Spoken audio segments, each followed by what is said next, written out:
और पूरी तरह से मेरा नारा होता था भारत माता की जय, और नहीं बोले उसको डंडा दे। नरेश मीणा का विवाद भी एसडीएम से हुआ था और एसडीएम को थप्पड़ जड़ दिया। नरेश मीणा ने क्या समय काल परिस्थिति रही जैसे मेरे समय में, और थप्पड़ मारा तो मैं समझता हूँ जायज ही मारा होगा। नरेश मीणा भी शायद मेरी दल कर मेरी लाइन होगा। मैं और हनुमान मीणा अब कहीं भी रहे, लेकिन क्रांतिकारी है और उग्र है, ये बात नहीं है। लेकिन सही काम के लिए, सही काम के लिए डॉक्टर करोड़ मीणा लड़ता है, हनुमान मीणा लड़ता है और मैं लड़ता हूँ। क्या लगता है मदरसे बैन होने चाहिए? अब मदरसों में हिम्मत नहीं है। मदरसे असम की तर्ज पर, यूपी की तर्ज पर मदरसे बंद होने चाहिए। तो उन मदरसों में अंडरग्राउंड और भी थे, वहाँ हिंदू लड़कियों का अपहरण उठा के ले जाना, उन लड़कियों को मैं निकाल के लाया लटके दम पे। लटके दम पर। एसडीएम के साथ आपने क्या किया था? आपने भी कोई मारपीट की थी क्या एसडीएम को? मारपीट भी हुई, झगड़े हुए। मैं सीधा कहता था कि ये लुंडा पजामा, ये लंबा कुर्ता, लुंडी टोपी, ये पाकिस्तान एजेंट मेरी चुनाव सभा में अगर बैठे तो उसकी चले जाओ। मुझे समझाते तो लोग ये मत बोलो क्यों वोट नहीं मिलेगा मेमो का। मैंने कहा मेमो का वोट चाहिए नहीं, लेकिन कोई गलत करेगा उसका विरोध करूँगा, डट के विरोध करूँगा।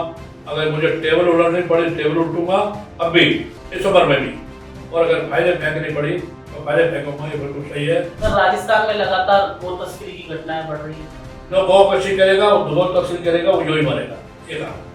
हनुमान बेनीवाल के लिए क्या कहना है आपका? मैं मित्र कहूँगा, वैसे मुझे वो चाचा जी कहते हैं, श्रीमान हनुमान बेनीवाल वाले दूसरी पार्टी में, नई पार्टी उनकी अलग है, वो जाट है। उन्होंने कहा जाट लोगों को जातिवाद नहीं चलाना चाहिए, अधिकारी होता है, गलत करेगा तो वो पिटेगा। और नरेश मीणा ने एक थप्पड़ ने 4 लगाने की। अफसर किस जाति का है, वो पैसा लूटता है तो अपने जाट और जाटों को लूटता है, पूजर तो पूजरों को लूटता है, राजपूत तो राजपूतों को लूटता है, पंजाबी तो पंजाबियों को लूटता है, ब्राह्मण बढ़िया है ब्राह्मण है।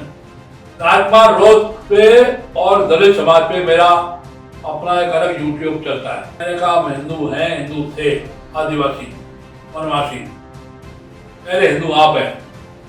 शायद नागमा रोड को ध्यान नहीं है, स्टडी नहीं है। अजान बंद कर देनी चाहिए।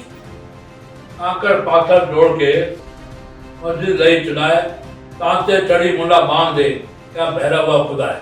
तब मुल्ला इल्लल्लाह रसूलुल्लाह बोलता था। लव जिहाद पे पाबंदी कैसे लगेगी? लव जिहाद पे और शैतान मुसलमान लड़के अपना नाम हिंदू रख के, तिलक लगा करके, और हिंदू लड़कियों को भ्रमित करते हैं, लव जिहाद के नाते उनको पटाते हैं, उनको भरमाते हैं, और बाद में जब वोट खुलती है मुसलमान है, हिंदू लड़कियों को छोड़ती है, पूरे देश के सनातन धर्मी जनता को, हिंदू जनता को पिंडी है भिंडी है ना, टिंडा या भिंडा सबको स्वीकार कर रही है। भारत माता की जय। उन्हें बोलूंगा जो नहीं बोले उसको लट दे। जय। सुबह की शुरुआत ग्रीन टी के साथ, और आप सभी का स्वागत भारत अवतार में। मैं जितेश जेठानी, और हमारे खास पेशकश में हम पॉडकास्ट करते हैं, कुछ खास लोगों से मुलाकात कराते हैं। आज हमारे साथ है fire brand Bharatiya Janata party के नेता ज्ञानदेव आहूजा। ज्ञानदेव जी, आपका बहुत बहुत स्वागत है भारत रफ्तार के दफ्तर में। धन्यवाद आपको जीतेश जी, बहुत बढ़िया, बहुत धन्यवाद।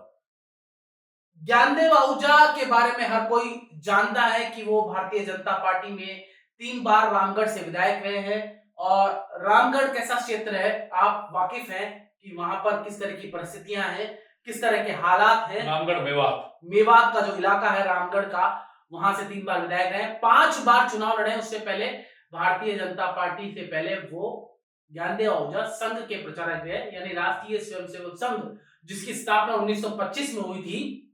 डॉक्टर हेडगेवार ने राष्ट्रीय स्वयंसेवक संघ की स्थापना की थी। उस संघ के अंदर इन्होंने कई वर्षों तक प्रचारक के रूप में कार्य किया। उसके बाद भारतीय जनता पार्टी ने इन्हें टिकट दिया है। उसके बाद लगातार ये भारतीय जनता पार्टी के फायर ब्रांड नेता के रूप में इनकी एक छवि है। इस वक्त हमारे साथ मौजूद है, खास बातचीत करते हैं। ज्ञानदेव जी, सबसे पहला मेरा सवाल, आजकल आप कैसे हैं और कहां हैं? लोग आपको खोज रहे हैं सोशल मीडिया पर। उन्हें सवाल करें, आजकल आप कहां हैं, कहां पर हैं? आप दिखाई नहीं दे रहे। आजकल मैं अलर्ट ज्यादा रहा। पिछले 2 महीने से मुझे तबीयत खराब होने के कारण मुझे निमोनिया हो गया। 18 से 27 सितंबर एपेक्स हॉस्पिटल जयपुर में मैं भर्ती रहा, तो उनके डॉक्टरों के एडवाइस से लगभग 2 महीने में बेड रेस्ट था और अलवर था। इसलिए मेरे स्टेटमेंट भी कम आई, बाइट भी कम आई और जनसंपर्क भी कम हुआ। और यहाँ तक कि रामगढ़ का, श्री रामगढ़ का उपचुनाव जो मेरे विरोधी जुबेर खां, श्री जुबेर खां के देवासान कारण रिक्त हुई सीट, वहाँ पर भी मैं चुनाव में नहीं जा पाया। सब 10 तारीख को, 10 नवंबर को मैं वहाँ माननीय मुख्यमंत्री जी के आगमन पर बड़ौदा में कस्बे में उनकी सभा में था। उनके आग्रह पर सीएम साहब, सम्मानीय वजराज जी शर्मा और सम्मानीय प्रदेश अध्यक्ष के आग्रह पर स्वास्थ्य ठीक न होते हुए भी मैं वहाँ मंच पर उपस्थित रहा। ज्ञानदेव जी, हम रामगढ़, खुद ग्राउंड जीरो की रामगढ़ की आपने बात करी, तो रामगढ़ से एक बात शुरू कर लेते हैं। हम ग्राउंड जीरो की कवरेज रामगढ़ में करके आए थे और रामगढ़ के अंदर एक सरदार जी हमें मिले, वो ये कह रहे थे मुसलमानों ने आतंक कर रखा है और हमारी जमीन पे कब्जा कर रखा है। क्या हकीकत में रामगढ़ में ऐसा आतंक है कि मुसलमानों ने सरदारों की, हिंदू समाज के लोगों की जमीनों पर कब्जा कर रखा है? मैं आपको निवेदन करूं कि मैं राजनीति से पहले, राजनीति में मैं 1993 में आया और मैंने टिकट मांगा नहीं था। मुझे बुलाया गया, माननीय राष्ट्रीय अध्यक्ष थे उस समय तत्कालीन माननीय लालकृष्ण जी आडवाणी और महामंत्री से श्रीमान गोविंदाचार्य जी और राष्ट्रीय संघ के क्षेत्रीय प्रचारक माननीय सोहन सिंह जी। मुझे बुलाकर कहा गया, उस समय मैं भारतीय मजदूर संघ में था। मैं आपको पूरा परिचय दूंगा, विशेष आप पूछेंगे। मैं राष्ट्रीय संसद संघ से जुड़ा 1958 में श्री गंगानगर में, अलवर में आए हम लोग 1963 में। उसके बाद संघ का शिक्षक, मुख्य, नगर कार्यवाह, तहसील कार्यवाह, सहजिला कार्यवाह, विभाग बौद्धिक प्रमुख, विभाग शारीरिक प्रमुख रहते हुए मुझे अखिल भारतीय विद्यार्थी का काम किया और उसके बाद कुछ समय आदर्श विद्या मंदिर प्रारंभ हुए। मैं उस समय और 1968 के अंत में राष्ट्रीय स्वयंसेवक संघ का प्रचारक निकल गया। मैं प्रचारक रहा गंगापुर छठी, वर्तमान जिला, उस समय सवाईमाधोपुर, बाद में करौली जिला, करौली में रहा सवाईमाधोपुर, धौलपुर और भरतपुर, अलवर का मैं रहने वाला। और मुझे नगर तहसील जिला प्रचारक का दायित्व रहा। आपातकाल में मुझे विभाग का और किसान मोर्चे का काम, लोकतंत्र मोर्चे का काम और भी कोई दायित्व मिले। विस्तृत कहानी बहुत लंबी है। और आपातकाल में मैं वीसा वारंट था, तो 1 अगस्त 1975 को मेरी गिरफ्तारी हुई सदर थाना अलवर में, परंतु मैं फरार हो गया शाम को, चकमा देकर, लंबी कहानी वो भी। और 3 लोग देश में फरार हुए आपातकाल में। एक माननीय सुब्रमण्यम स्वामी, उस समय राष्ट्रीय हमारे भारतीय मजदूर संघ में जुड़े हुए थे और सांसद भी थे। और एक माननीय भवनलाल जी शर्मा, उनका देहावसान हो गया। यहाँ प्रदेश अध्यक्ष भाजपा भी रहे, जनसंघ से जुड़े, पार्षद भी रहे, सभापति भी रहे मेरे यहाँ के, और बाद में वो मंत्री भी बने कई बार। वो माननीय भवनलाल जी शर्मा, सुब्रमण्यम स्वामी और मैं, हम लोग पूरे देश में 3 लोग फरार हुए गिरफ्तारी के बाद। मेरा गिरफ्तारी का वारंट में निकला। उसके बाद मुझे आपातकाल में और हेडक्वार्टर भरतपुर, धौलपुर, सवाईमाधोपुर, करौली और अलवर, इस विभाग का काम था, कई दायित्व थे। आपातकाल में हमने मैडम तानाशाह श्रीमती इंदिरा गांधी के विरुद्ध एक पर्चा निकाला था, कई पर्चे निकाले थे।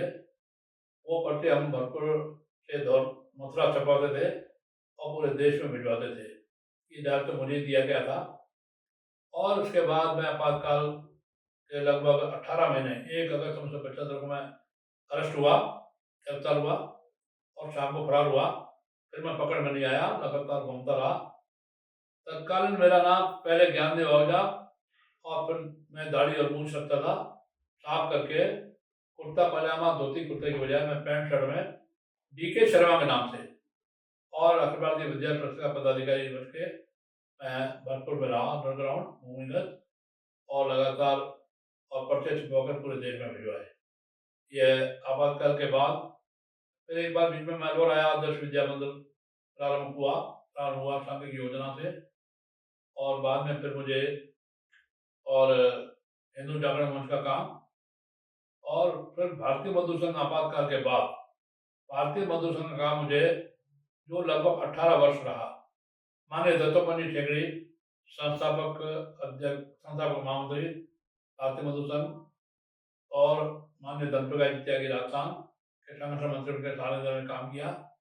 पहले विभाग का, फिर प्रदेश का, और फिर राष्ट्रीय स्तर पर मैं कई फेडरेशनों का, विशेष रूप से private sector, textile, cement, engineering, fertiliser, chemical, sugar इत्यादि इत्यादि का मैं राष्ट्रीय पदाधिकारी रहा, अध्यक्ष या महामंत्री, और प्रांत के भी लगभग 17 लेवल फेडरेशन में रहा। भारतीय मजदूर संघ में रहते हुए मैं बुलंदियों पर गया, जिला, प्रांत, देश और राष्ट्रीय अंतर्राष्ट्रीय, और ILO का मेंबर भी मुझे बनाया गया। ILO का मतलब इंटरनेशनल लेबर ऑर्गेनाइजेशन, जो जेनेवा की इकाई, और पहला जो जॉर्ज बुश और सद्दाम हुसैन का युद्ध हुआ इराक के राष्ट्रपति का, उस समय वो प्रोग्राम जेनेवा का कैंसिल हुआ। उस समय प्रधानमंत्री माननीय नरसिंह राव थे, स्वर्गीय हो गए, उन्होंने मेरा तत्कालीन वीज़ा और पासपोर्ट बनाया। और उसके बाद आपातकाल खत्म होने के बाद भारतीय मजदूर संघ और भारतीय मजदूर संघ में रहते हुए 1993 में 93 में मुझे दिल्ली बुलाया गया कि आपको रामगढ़ से चुनाव लड़ना है। मैंने कहा रामगढ़ चुनाव लड़ना है, राजनीति में कास्टिज्म चलता है, जातिवाद चलता है, न मेरी वहाँ जाति का वोट है और न मुझे मेरे पास पैसा है, तो पैसे की व्यवस्था तो पार्टी कर देगी।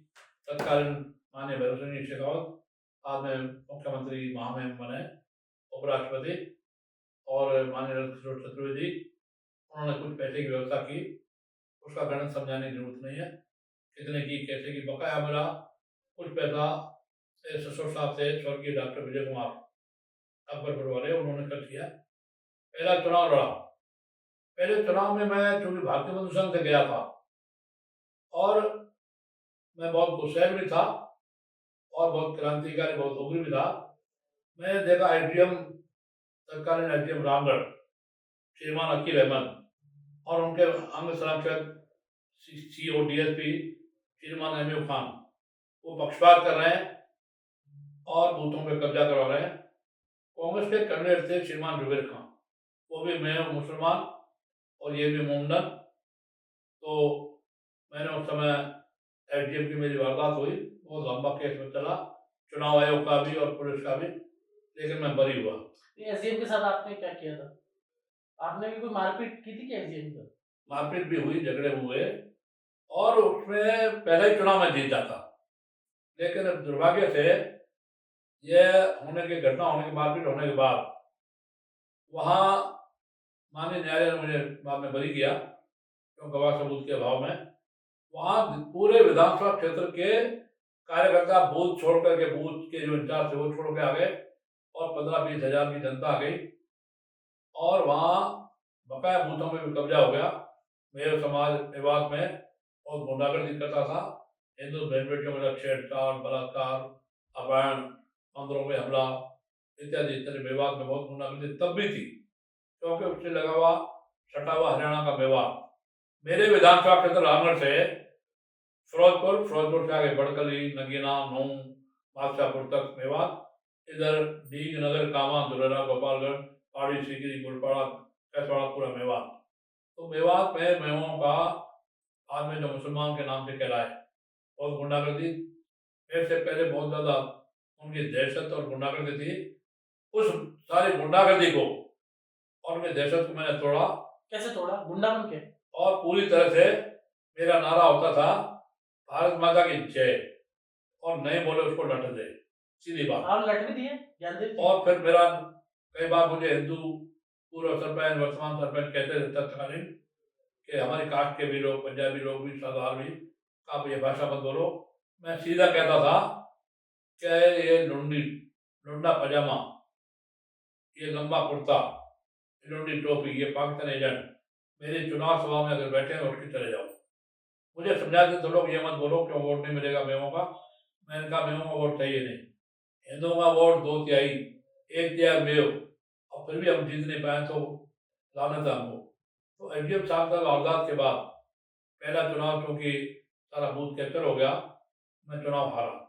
फिर दूसरे चुनाव में मैं घर घर, दुख में, सुख में, जन्म में, मरण में, प्राण में, कुआं पूजन में, सब सुन के हिंदू समाज के कष्टों में गया, कहीं कहीं मेवों पे भी गया, क्योंकि इस मामले में आम मुसलमान मेवों के खिलाफ मैं नहीं हूँ। लेकिन अब भी मेवात में साइबर क्राइम, वो कशी, वो तस्करी, मंदिरों में हमला वगैरह, हिंदू बहन बेटियों का छेड़छाड़, बलात्कार, तो उसको मैंने रोका। तो मैं पहला चुनाव नहीं जीता, लेकिन दूसरा चुनाव में जीता। तीसरे चुनाव में मैं गलतफहमी में हारा। मेरे लोग कह रहे थे हम बूथ कैप्चर करें, मैंने कहा नहीं, मैं 10 से 15 हज़ार जीत रहा हूँ।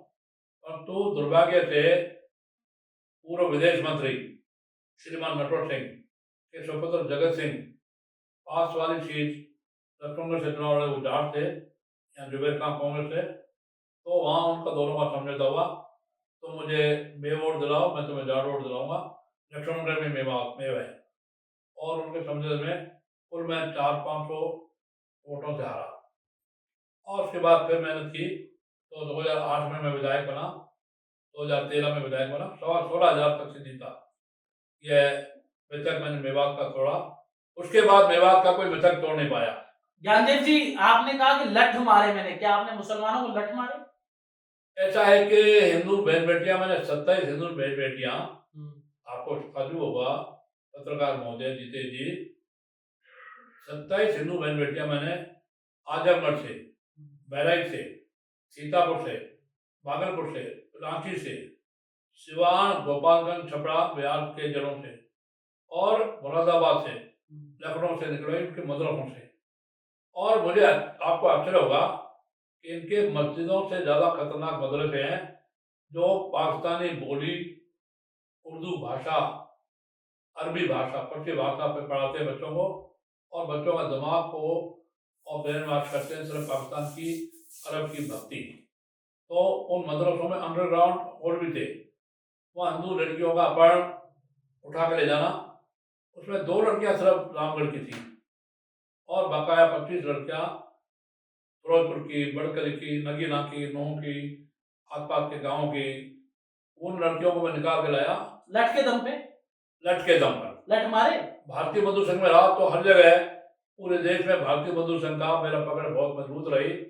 मैं 10, 20, 50 लोगों में ले जाता, और सीधे सीधे पुलिस को कह के, वहाँ की पुलिस को सूचना दे के, लाठियाँ लेके साथ जाता, तो लड़की है यहाँ मदरसे में अंडरग्राउंड, नहीं देंगे तो मैं फिर यहाँ संघर्ष होगा। तो वो लड़की को मैं निकाल के लाया, 27 लड़कियाँ हिंदू निकाली। ये मेवात का रिकॉर्ड रहा, और उसके बाद मेवात के उस जीत को कोई कर नहीं पाया। श्री जुबेर खां को मैंने 3 बार हराया, और जुबेर खां भी। ज्ञानदेव जी, एक मसला था रकबर, कुछ लोग कहते हैं कि गो हत्यारा नहीं था, जबकि एक मामला दर्ज हुआ था कि रकबर गो हत्यारा है, आपने सार्वजनिक मंचों से कहा।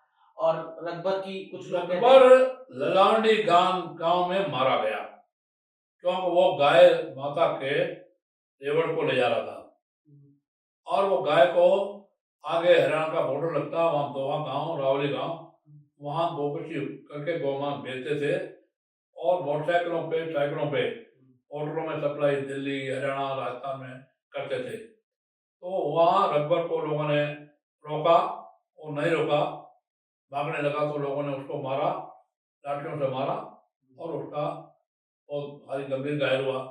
मरा वो आकर के थाने में, मरा आकर के थाने में, रामगढ़ के थाने में, वो वहाँ नहीं मरा। पुलिस से उसने पानी मांगा, तो जैसा पुलिस का व्यवहार रहता है कि पानी की जगह पेशाब पियो, ये कह के सिपाहियों ने, वहाँ जो बंद थे लोग, उन्होंने मुझे बताया, हिंदू भी बंद थे, मैं भी बंद थे, और उसको का पानी नहीं देंगे, तो तड़प तड़प के मरा। तत्कालीन सरकार थी भाजपा की, माननीय वसुंधरा मुख्यमंत्री थे, गुलाब जी कटारिया माननीय गुलाब जी गृह मंत्री जो वर्तमान महामहिम है पंजाब के गवर्नर हैं, वो उनके समय का केस है।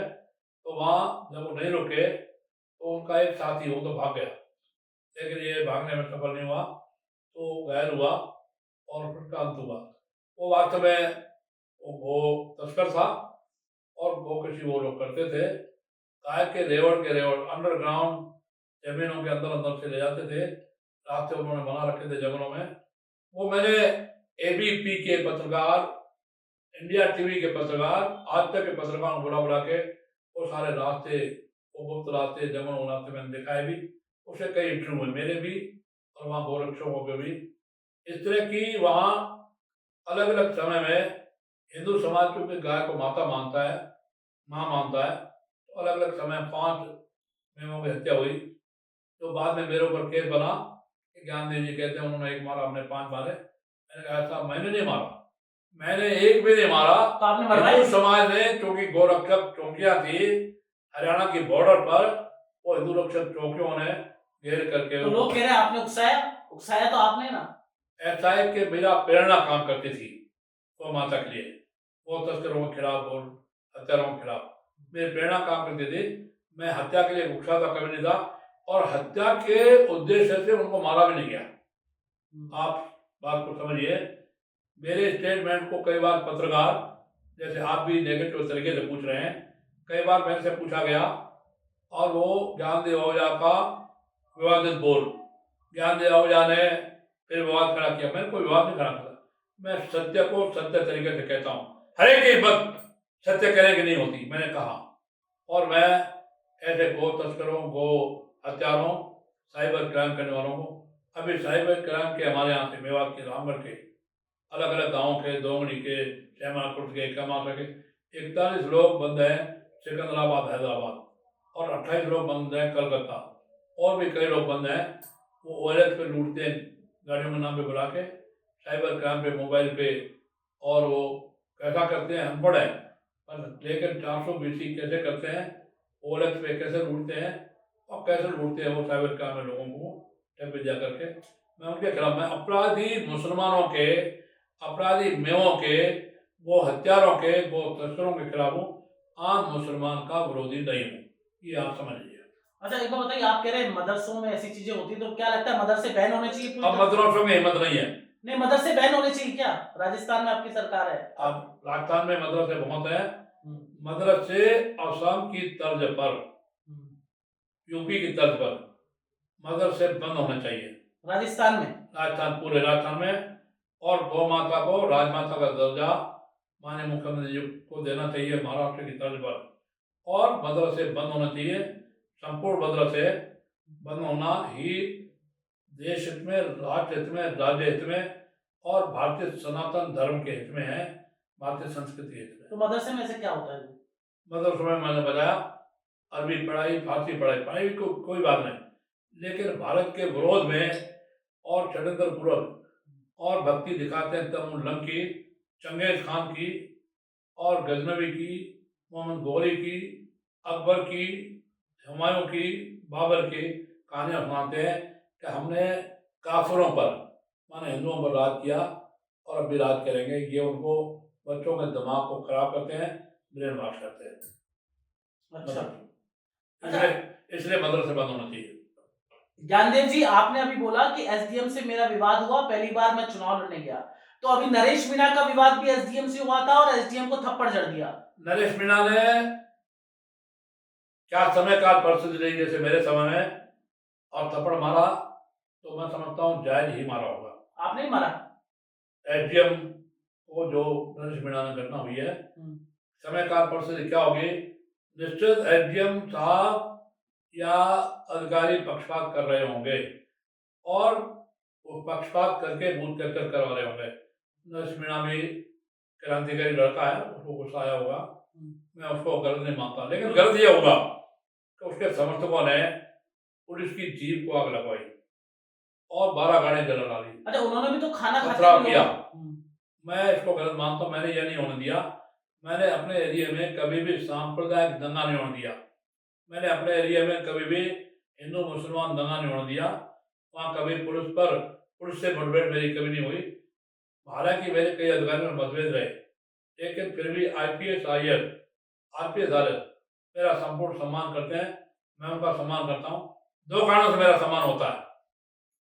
सब IPS IAS एक बात मानते हैं कि भाजपा में ज्ञानदेव आहूजा मतलब 100% ईमानदार हूँ। बाकी नेता बेईमान, मैं ये नहीं कहता। आपको ताज्जुब होगा, मैं पहली बार MLA किराए का मकान, दूसरी बार MLA किराए का मकान, तीसरी बार MLA किराए का मकान। और हमारी श्रीमती जी एजुकेशन में पहले लेक्चर, बाद में प्रिंसिपल थे, रिटायर हुए।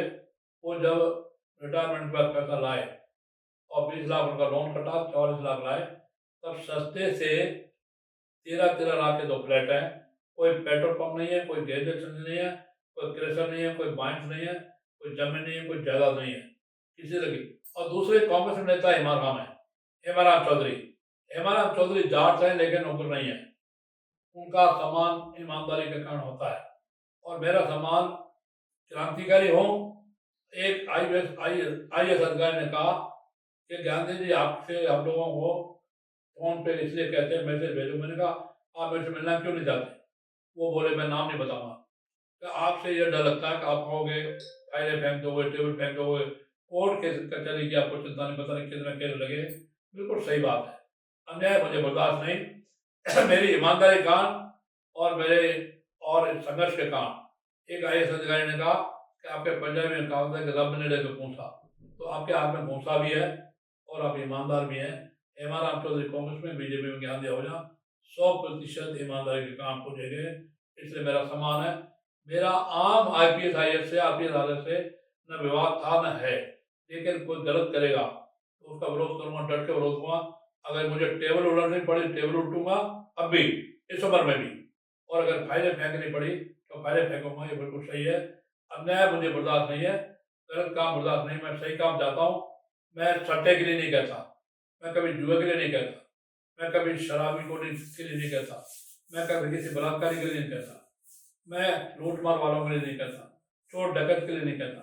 लेकिन जायज काम के लिए कहूँगा तो उसको पुलिस को भी करना पड़ेगा, प्रशासन को भी करना पड़ेगा, IPS IAS RPS सबको करना पड़ेगा। तो नरेश मीणा भी शायद मेरी तर्ज पर, मेरी लाइन में होगा, मुझे लगता है। मैं उनसे मिला नहीं हूँ। अच्छा ज्ञानदेव जी, नरेश मीणा वाले प्रकरण में जो RS थे, अमित चौधरी जो SDM थे, उन पर पहले 3-4 मामले दर्ज है। एक तो उन पे धारा 307 का मामला दर्ज है, मतलब अटेम्प्ट टू मर्डर का। उन्होंने चाकू मारा अपने छात्र जीवन में, और कई वीडियो उनके वायरल हुए दलितों के साथ मारपीट के। वो जाट है। और सुनिए सर, जो ये मामला हुआ है, जिस गांव की जनता वोट नहीं करना चाह रही, वहां की जनता का आरोप था कि जबरन SDM खींच के ले जा रहे थे वोट कराना। तो क्या लोकतंत्र में ये ठीक है कि जबरन किसी को वोट दिलवाओ? गलत करवाया इसलिए तो नरेश मीणा गुस्सा होगा। हमारे, मैं मित्र कहूँगा, वैसे मुझे वो चाचा जी कहते हैं, श्रीमान हनुमान बेनीवाल वाले, दूसरी पार्टी में, नई पार्टी उनकी अलग है, उनकी पार्टी अलग है, हमारी अलग है। उन्होंने, वो जाट है, उन्होंने कहा कि जाट लोगों को जातिवाद नहीं चलाना चाहिए, अधिकारी अधिकारी होता है, गलत करेगा तो वो पिटेगा। और नरेश मीणा ने एक थप्पड़ ने 4 लगाना चाहिए। मैं ये नहीं कहता एक ने 4 लगाना चाहिए, लेकिन समय काल परिस्थिति ऐसी बनी होगी कि नरेश मीणा गुस्सा होगा। और जातिवाद नहीं चलाना चाहिए। अफसर किस जाति का है, वो पैसा लूटता है तो अपने जाट तो जाटों को लूटता है, गुजर तो गुजरों को लूटता है, राजपूत तो राजपूतों को लूटता है, पंजाबी तो पंजाबियों को भी लूटता है, ब्राह्मण बढ़िया है तो ब्राह्मण है। वो अफसर जो है पैसे का पूत है। दुनिया में अपना कम्युनिज्म है न कैपिटलिज्म है, न पूंजीवाद न साम्यवाद में। पहली बात बता रहा हूँ, न दुनिया में कम्युनिज्म है, न कैपिटलिज्म, न पूंजीवाद, न समाजवाद, न साम्यवाद। अब 2 वाद है, ईमानदार और बेईमानवाद। ईमानदार माननीय मोदी जी के साथ हैं और बेईमान लोग सब इंडी के नाम से, इंडिया के नाम से एकत्रित हैं। सबके खिलाफ वारंट है, केस है। इसलिए नरेश मीणा का जो काम है, लंबी नहीं बात करूंगा, इसलिए गुस्सा होगा। तो नरेश मीणा ठीक थप्पड़ मारा, थप्पड़ ठीक मारा, मतलब मेरा कहना है कि अगर गलत किया है तो ठीक मारा, ठीक मारा। अच्छा एक बात बताइए ज्ञानदेव जी, आप लगातार मामले उठाते हैं, कानून हाथ में नहीं रहना चाहिए, आप ये कहेंगे। लव जिहाद, और कभी परिस्थिति ऐसी होती है कि जनता को कानून हाथ में लेना पड़ता है और वो अति आवश्यक नहीं, अति आवश्यक हो जाता है। आपने राम भद्राचार्य पे बयान क्यों दिया?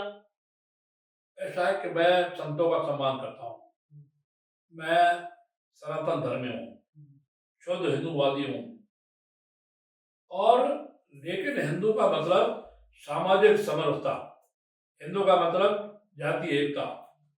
जातियों को तोड़ने के लिए, हिंदू समाज को तोड़ने के लिए श्रीमान राहुल गांधी और पप्पू और श्रीमान और मल्लिकार्जुन खड़गे काफी हैं, जो सनातन धर्म विरोधी हैं, हिंदू को हिंसक कहते हैं, जो भगवा के खिलाफ है, भगवा झंडे के खिलाफ है, भगवा वस्त्रों के खिलाफ है।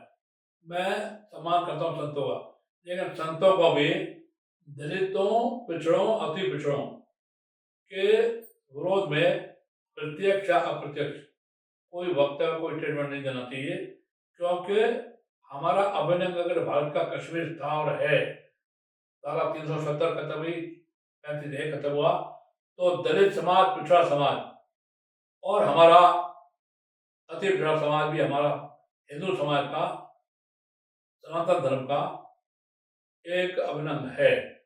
माननीय आदित्यनाथ जी योगी जी ने नारा लगाया, हम लोग बटेंगे नहीं, कटेंगे नहीं, बटेंगे तो कटेंगे, और हम एक रहें और नेक रहें।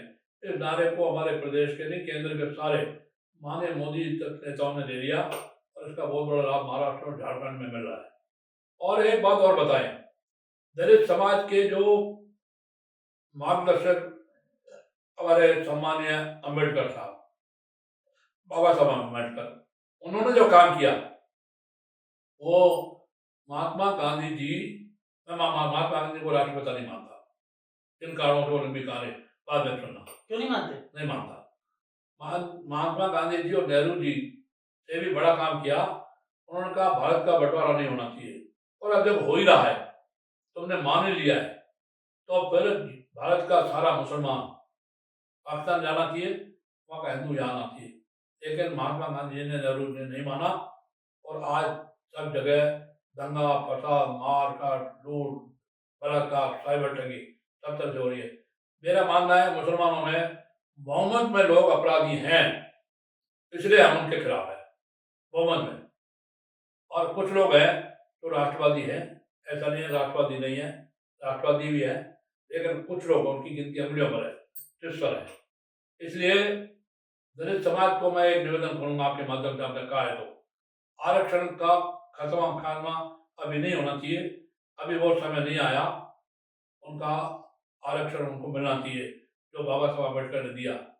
परंतु दलित समाज को भी, जहां बाबा साहब अम्बेडकर भौतिक रूप से, आर्थिक रूप से आरक्षण के लिए उनके संत के रूप में हैं, और उनके और प्रमुख के रूप में हैं, वहाँ बाबा संत श्रोमणी गुरु रैदास वो काशी तट पर बैठे, मीराबाई उनके शिष्य बने, और मीराबाई मेड़ता परिवार, राठौर की बेटी, राठौर परिवार, और राणाओं में ब्याही, वो उनकी शिष्य बने। और काशी तट पर प्रारंभ में तो ब्राह्मण वैश्य को बहुत गणा, लेकिन बाद में उनके शिष्य बहुमत में ब्राह्मण, वैश्य और क्षत्रिय और हम लोग सब बने। तो उनको, दलित समाज को, बाबा साहब अम्बेडकर के साथ संत श्रोमणी गुरु रैदास को भी मान्यता देनी चाहिए। उनके मंदिर बनवाएंगे तो हिंदू समाज के साथ एक रस होंगे। और सामाजिक समरसता, हिंदू एकता, सनातन धर्म की एकता के लिए मैंने जो बोला, वो संतों में संत महान महंत हमारे श्रीदेव रामलाल प्रसाद जी के लिए मैंने कहा। उन्होंने एक अलवर जयपुर में एक सत्संग के दौरान बोला कि हम लोग स्वर्ण जाति के लोग 100% जाते हैं तो भी, और हम लोग, और वो काम नहीं मिलता, लेकिन दलित लोगों को इनडायरेक्ट बोला कि वो 10% भी जाते हैं, 20% जाते हैं, उनको सर्विस भी मिलती, बड़ा काम मिलता है। इसमें ये भेदभाव नहीं करना चाहिए। अभी मैं आरक्षण का समर्थक हूँ, अभी आरक्षण की आवश्यकता है, और जातीय गणना जो और देश विरोधी है, और श्रीमान राहुल गांधी उस पप्पू करना चाहते हैं, जातीय गणना नहीं होना चाहिए। हिंदू एकता, हिंदू सामाजिक समरसता, सनातन धर्म की एकता होना बहुत आवश्यक है। आप पप्पू क्यों कह रहे राहुल गांधी को? पप्पू क्यों कह रहे राहुल गांधी? पप्पू इसलिए कि यूट्यूब पे मैं सुनता हूँ, उनकी बहुत मजाक उड़ती है, खिल्ली उड़ती है, कई बार उनको 9 नंबर सातवीं पास पता नहीं क्या है वो, और कई बार उनके बोर्ड पर उनको सब माननीय मोदी जी से चिढ़ है। माननीय मोदी जी का विश्व के अभी तक 14 देशों में, अमेरिका और रशिया सहित, सऊदी अरब सहित, गयाना में परसों हुआ है, ऑस्ट्रेलिया में हुआ है, 14 देशों में उनको सबसे बड़ा वहाँ का तमगा, वहाँ का टाइटल, वहाँ का पद मिला है। और आर्थिक दृष्टि से जो देश की जीडीपी बढ़ रही है, देश का सोना जो वापस आया है, जो सोना गिरवी कभी नरसिंह राव जी ने और हमारे माननीय मनमोहन सिंह जी ने रखा था, सरकार से प्रधानमंत्री, सोना भी आ रहा है, जीडीपी की रेट भी बढ़ रही है, आर्थिक से मजबूत रहे। हाँ, कुछ लोग कहते हैं महंगाई तो प्रारंभ से लेकर अब तक बढ़ती आई है। महंगाई इसलिए कम नहीं हो सकती कि आप किसानों को नुकसान करना चाहते हैं, आप किसानों की उपज पे कम रेट देना चाहते हैं। किसान मेहनत करता है, अन्न उत्पादन करता है, अन्नदाता है, उसको अपने उपज का, टमाटर का, प्याज का या सब्जी का, फल फ्रूट का और अनाज का लाभ मिलना चाहिए। एमएसपी जो सभी जिन्सों पर लागू नहीं है, एमएसपी जो बकाया जिन्सों पर लागू नहीं है, कुछ और है, वो भी केंद्र सरकार, प्रांत सरकार ने देनी चाहिए। मैं इस मामले में किसानों का भी समर्थक हूँ और दलितों का, पिछड़ों का, अल्पसंख्यकों के जो राष्ट्रवादी लोग हैं उनका भी हूँ। मैं विरोधी किसी का नहीं हूँ, सिर्फ अपराध के खिलाफ हूँ। इसलिए हमारे श्रद्धेय राम वल्लभाचार्य चित्रकूट के संत है, उन्होंने जो बोला, बाद में उन्होंने उसकी सफाई भी दी। हमारे यहाँ 4 वर्ण, 4 आश्रम है, ये ठीक है, लेकिन वो सफाई पर्याप्त नहीं थी और पर्याप्त होगी नहीं। इसलिए अभी आरक्षण लागू रहना चाहिए, होना चाहिए। बाबा साहब ने निर्णय लिया, वो कहते, लोग कहते हैं 10 वर्ष का लिया, लेकिन अभी तक बहुत सारा हमारा दलित, हमारा पिछड़ा, अति पिछड़ा, और उनको आरक्षण नहीं मिलना चाहिए। और इसके साथ में अगर आर्थिक रूप से जैसा 10% और माननीय मोदी जी ने दिया, अगर 5% और भी आर्थिक दृष्टि से होता है तो उसको हाईकोर्ट या सुप्रीम कोर्ट ने आड़े नहीं आना चाहिए, उसकी राहत देनी चाहिए। मैं माननीय उच्च न्यायालयों से, माननीय उच्चतम न्यायालय से, माननीय न्यायालयों से भी निवेदन करूंगा कि इसमें अड़ंगा न अड़ाएं। अगर आर्थिक दृष्टि से भी आरक्षण होता है तो बुरी बात नहीं, अच्छी बात है, लेकिन जो पिछड़ों का, दलितों का आरक्षण है वो अभी लागू रहना चाहिए। इसलिए मैंने हमारे संत शिरोमणि और श्रद्धेय राम वल्लभाचार्य जी का, और मैंने उस बात का विरोध किया। भारत माता की जय। जय श्री राम, जय श्री राम, जय श्री राम। ज्ञानदेव जी, आपने आपने आप एक नेता है राजस्थान के, राजकुमार राउत अभी सांसद बन गए हैं। वो हमारे इंटरव्यू में कह रहे थे कि मैं हिंदू नहीं हूँ, मैं टीका लगाता हूँ, मैं गाय की पूजा करता हूँ, लेकिन मैं हिंदू नहीं हूँ। ऐसा है, ये मजाक नहीं है। संतों ने, महंतों ने, ऋषि मनुष्यों ने टीके के बारे में क्या कहा, वो लंबी व्याख्या है, उसमें समय लगेगा। राजकुमार राउत के लिए लेकिन टीके का महत्व ये सुनिए, मेरा तर्क आम हिंदू समाज को समझ में आएगा। ये हिंदू समाज का आई कार्ड है और ये हिंदू समाज का आधार कार्ड मैं कहता हूँ, क्योंकि हिंदू है तो दिखना चाहिए। चोटी जनेऊ हम किसी काम से अब रख नहीं पाते, जनेऊ चोटी नहीं रख पाते, तो ये आई कार्ड, आधार कार्ड। और तिलक की एक विशेषता और है जितेश जी, हमारी जो सदवा महिला है, हमारी जो सुहागिन है, और महिला का टीका लगता है स्वाद का, लेकिन टीके लगने का महिला की यादाश्त, मेमोरी आपकी भी बढ़ जाएगी, आप लगाइए, मेमोरी बढ़ जाएगी, क्योंकि टीका लगने का जो यहाँ का नाभि से लेकर के यहाँ तक जो बीज, योग बीज मंत्र है, और यहाँ का जो हमारा हिस्सा है मस्तिष्क का, इसमें यादाश्त बढ़ती है। और सुहागिनों की यादाश्त 20, 30, 40, 50 साल की, सास का, बहू का, ननद का, भौजाई का, जेठानी का झगड़ा नहीं भूलती। विधवा बहनों की जो यादाश्त खो जाती है, इसलिए आप भी तिलक लगाइए। तिलक का बहुत बड़ा फायदा आपकी यादाश्त के लिए, मेमोरी के लिए। भारत माता की जय। नहीं, राजकुमार राउत के लिए क्या कहना है? राजकुमार राउत कह रहे हैं मैं हिंदू नहीं हूँ। राजकुमार राउत पे और दलित समाज पे मेरा अपना एक अलग यूट्यूब चलता है, उसमें मैंने कहा था क्या? उन्होंने कहा मैं हिंदू नहीं हूँ। मेरे 4 मिनट के मेरे वीडियो में मैंने कहा हम हिंदू हैं, हिंदू थे, आदिवासी, वनवासी, पहले हिंदू आप हैं। शायद राजकुमार राउत को ध्यान नहीं है, स्टडी नहीं है। भगवान श्री शिव, देवों का देव महादेव, कैलाश पर्वत पे रहते हैं। कैलाश पर्वत से लगा हुआ पहाड़ी एरिया, नेपाल, सिक्किम, भूटान, उड़ीसा का हिस्सा, आंध्र का हिस्सा, संभल का हिस्सा, बस्तर का हिस्सा, मध्य प्रदेश, राजस्थान आदिवासी, इससे भगवान शिव की जो बारात थी, पता नहीं ब्राह्मणों ने क्यों भटका दिया या लेखकों ने भटका दिया। उनकी जो बारात थी, सांप बिच्छू नहीं थे और भूत प्रेत पिशाच नहीं थे, जिंद नहीं थे, ये आदिवासी थे, पहाड़ी थे, बाल बड़े हुए थे, दाढ़ी बड़ी हुई थी, आदिवासी जंगलों में रहते थे, कई आदिवासी नंगे भी रहते थे, वो उनकी बारात थी। राजा दक्ष को वो पसंद नहीं था, इसलिए उन्होंने का विरोध किया। बाद में कुछ लोगों ने, लेखकों ने कहा भूत प्रेत पिशाच, वो भूत प्रेत पिशाच नहीं थे, जिंद नहीं थे, वो आदिवासी थे। एक बात। दूसरा, भगवान श्री राम जब वनवास को गए तो जिस निषाद ने, केवट ने उनको नाव पार करवाई, उनके चरण धोकर, वो आदिवासी थे। आगे बढ़े, जो भीलनी थी जिसका घूटे बैल का, वो आदिवासी थी, दलित महिला थी। उससे आगे बढ़े, राजा सुग्रीव ने, और जिस बाली का उन्होंने वध किया, वध और हत्या में फर्क है। हत्या निरपराध लोगों की होती है, वध अपराधी लोगों का होता है। रावण का वध हुआ, सही हुआ, बाली का वध हुआ, सही हुआ। बाली के सुपुत्र और अंगद और सुग्रीव और हनुमान जी, बजरंगबली, देवों महावीरों के वीर, उन्होंने साथ दिया, वो सब आदिवासी थे। और उन्होंने साथ दिया लंका को विजय प्राप्त करने में, वो बंधन नहीं थे, वो आदिवासी थे, वो वनवासी थे।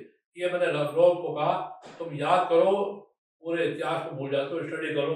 मेरी बहुत बारीकी से स्टडी है, वेदों के संबंध में, पुराणों के संबंध में, उपनिषदों के संबंध में, गीता, रामायण, महाभारत संबंध में, शास्त्रों के बारे में। राजकुमार को पढ़ाएंगे मैं आप? पंडित हूँ, मैं ये नहीं कहता, लेकिन मैंने बहुत बारीकी से आपातकाल में भी स्टडी की, अब भी करता हूँ, अब तक करता हूँ। इसलिए राजकुमार रोग को ये स्वीकार हुआ है, मुझे जानकारी मिली है। और दोबारा मिलेंगे तो मैं दोबारा उनको याद दिलाऊंगा कि शिव जी को बारात थी, वो आदिवासी थे। राम जी की सेना, इन्होंने साथ दिया, लंका को विजय, श्रीलंका को विजय प्राप्त किया, रावण को, राक्षसों को समाप्त किया, वो जो थे वो सारे आदिवासी थे। बाद में लगी जय।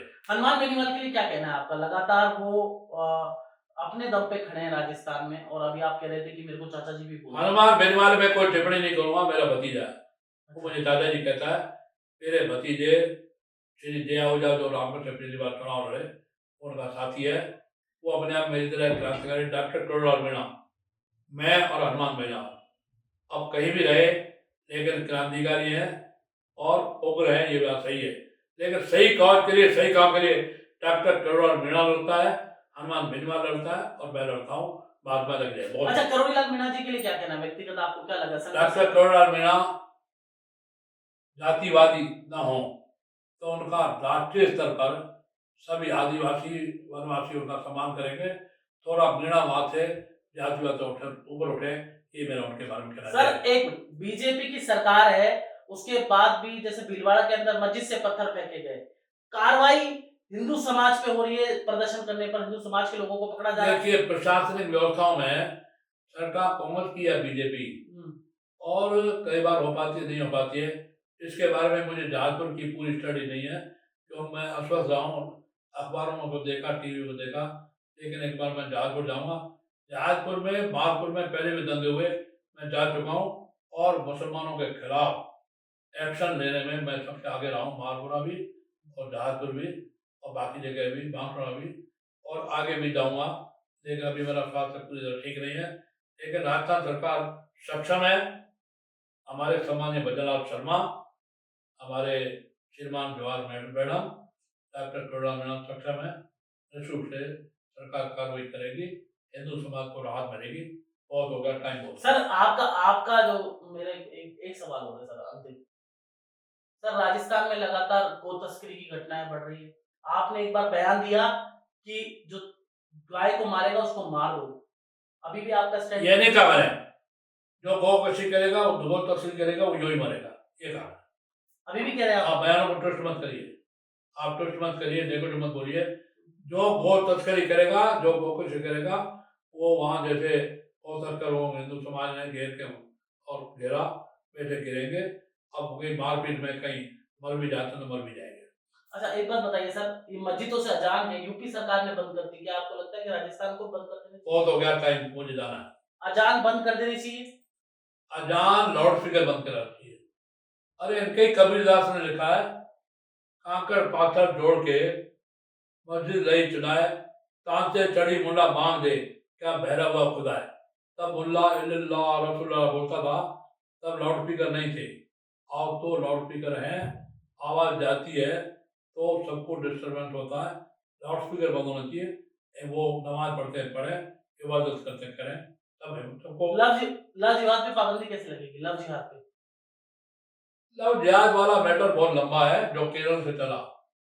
और शैतान मुसलमान लड़के अपना नाम हिंदू रख के तिलक लगा करके और हिंदू लड़कियों को भ्रमित करते हैं, लव जिहाद के नाते उनको पटाते हैं, उनको भरमाते हैं, और बाद में जब उनकी पोल खुलती है, मुसलमान है, हिंदू लड़कियों को छोड़ती है, तो उनके टुकड़े टुकड़े भी कर देते हैं। ऐसी 3 घटना पूरे देश में आफ्ताब जैसे मुसलमानों ने की। ऐसी घटनाएं रोकनी चाहिए। लव जिहाद इलाज कैसे होगा इनका मुसलमानों का इलाज कैसे होगा जो लव जिहाद कर रहे हैं?